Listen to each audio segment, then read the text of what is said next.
আজি ইমানখিনি পাইছিল প্লিজ বেহৰবাৰী আউটপোষ্ট কেৱল এখন ধাৰাবাহিক নহয় ই এটা এড্ৰেছ ৰেঙনি চেনেলৰ অতি জনপ্ৰিয় ধাৰাবাহিকখনে হৈছে বেহৰবাৰী আউটপোষ্ট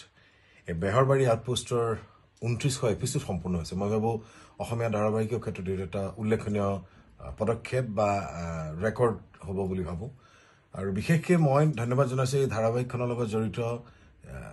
শিল্পী কলাকুশলী পৰিচালক ধাৰাবাহিকখনৰ পৰিচালক ৰাজেশ ভূঞা প্ৰমুখে স্ক্ৰিপ্ট ৰাইটাৰ পল্লৱ পৱন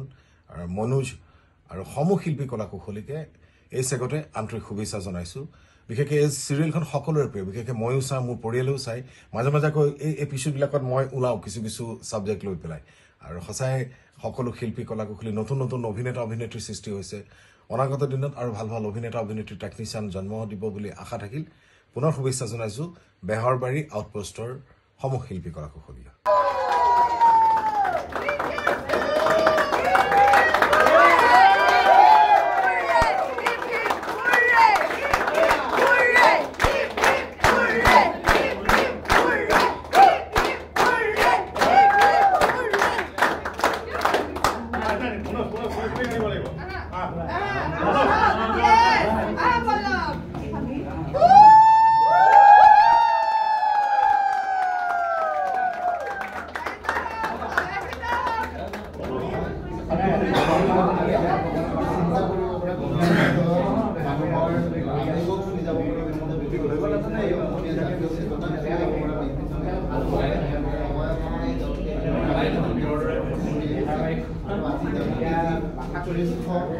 বিক্ৰমক বহুতে মিছ কৰি আছে আৰু ময়ো নিজকে বহুত মানে বেয়া লাগি থাকে ঘৰত সোনকালে ভাল হ'ব লাগে বেহৰবাৰীলৈ আহিব লাগে এইটোৱে